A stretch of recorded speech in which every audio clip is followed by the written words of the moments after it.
একটা কথা খুব প্রচলিত আছে, শুনবেন। ভালো থাকতে চান তো ফরগিভ অ্যান্ড ফরগেট মেথডে চলে যান। মানে কি? ক্ষমা করে দিন, ভুলে যান। কিন্তু এই কথাটার অ্যাকচুয়াল মানেটা কি? সবার ক্ষেত্রে প্রযোজ্য সব কিছু না তো।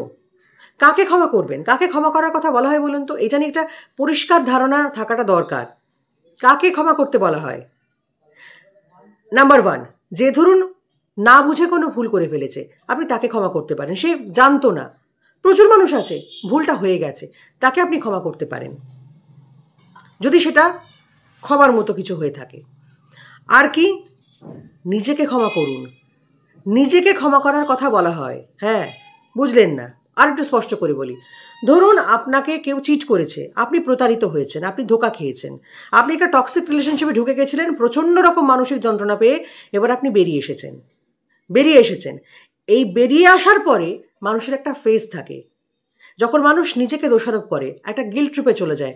আমার দোষ, আমার ভুল, আমি মানুষ চিনি না, আমার সমস্যা, এই এই পুরো আমিত্বের চক্করে ঢুকে যায়। তখন হিলিংয়ের সমস্যা হয়, অর্থাৎ নিজেকে ঠিক করতে সমস্যা তৈরি হয়। তাই জন্য বলা হয় তাকে নিজেকে ভালোবাসুন, সেলফ লাভ, সেলফ কেয়ার। সেরকমভাবে নিজেকে ক্ষমা করতে শিখুন। ঠিক আছে, কি বলবেন? আপনি বুঝতে পারেননি, আপনি মানুষ চিনতে দেরি করেছেন, বেরিয়ে তো এসেছেন, কাজে একটা শিক্ষা আপনি পেয়েছেন, যেটা পরবর্তীকালে ওই ভুলটা আপনি আর করবেন না। এই যে বিষয়টা, যখন আপনি নিজেকে আস্তে আস্তে ক্ষমা করতে শুরু করবেন, তখন আপনার হিলিং প্রসিডিউরটা শুরু হবে। এটা তো একদিনে হয় না। এবার যখন সেটা শুরু হবে, আপনি নিজেকে বোঝাতে পারবেন যে হ্যাঁ ঠিক আছে, আমি ভুল করে ফেলেছি, আর হবে না। তখন আপনি মুভ অন করতে পারছেন। এটার জন্য বলা হয়ে থাকে ক্ষমা। নিজেকে করতে বলা হয়। সেই মানুষটাকে ক্ষমা করবেন কি করে বলুন তো, যে আপনাকে এত কষ্ট দিয়েছে? তাকে দেখলেই তো আপনার মনে পড়ে যাচ্ছে, তো ভুলবেনই বা কী করে?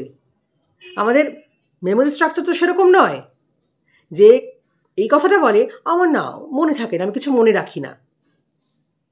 ভুল কথা বলে, মনে তার ঠিকই থাকে।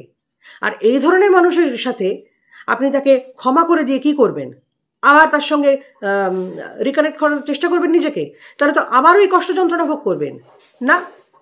তাকে আপনি চিনে ফেলেছেন, তাকে আপনার বোঝা হয়ে গেছে, আপনি বেরিয়ে এসেছেন, ঠিক আছে। ক্ষমা করারও দরকার নেই, ভোলারও দরকার নেই। বরঞ্চ ওয়েট, কিছু কিছু জিনিস যেগুলো তো ক্ষমার যোগ্য হয় না, কিছু অপরাধ তো ক্ষমার যোগ্য হয় না, ক্ষমা করবেন কি করে? ইচ্ছে করে ঘটনা অপরাধ তো ক্ষমার যোগ্য হয় না। আর সময় কবে পলি ফেলবে কী ফেলবে সেটা পরের কথা। হ্যাঁ, একটা মানুষ পরলোকে চলে গেলে তখন তার কথাটা কম আলোচনা হবে, তখন হয়তো আস্তে আস্তে আপনার পলি পড়তে থাকবে। নচেত ওই পুরনো কথার সঙ্গে কিন্তু তার পুরো এপিসোড মনে পড়ে যাবে, সে কী কী করেছে, তার দুষ্কর্ম কী থাকবে।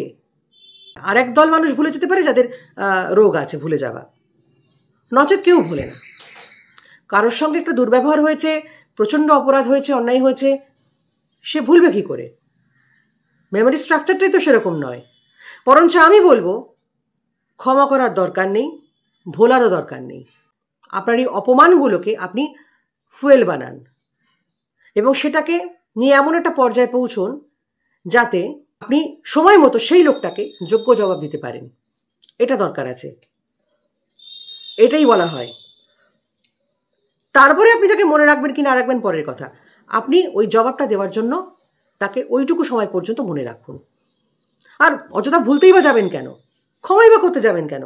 আপনি তো ভগবান নন, ওটি হওয়ার চেষ্টাও করবেন না। কারোর বাড়ির ঠাকুরের আসনে আপনার ছবি রাখা থাকবে না। বরঞ্চ আপনি এই বোকা বোকা যে লজিকে যদি যান, ফরগিভ করা মানে সেই মানুষটাকে ক্ষমা করে দেওয়া, তার মানে আপনি তাকে যেচে আবার আপনাকে অপমান করার সুযোগ দিলেন। বলা যেতে পারে আপনি এক সাপকে দুবার কামড়ানোর সুযোগ দিলেন। সেক্ষেত্রে দোষটা সম্পূর্ণ আপনার। যদি চিনে গিয়ে থাকেন, তাকে যোগ্য জবাব দেওয়ার জন্য তৈরি থাকুন, তৈরি হন। নিজের ক্ষতি করবেন না, নিজেকে ক্ষমা করুন। বোঝা গেল? এই হচ্ছে বিষয়। ভালো থাকুন।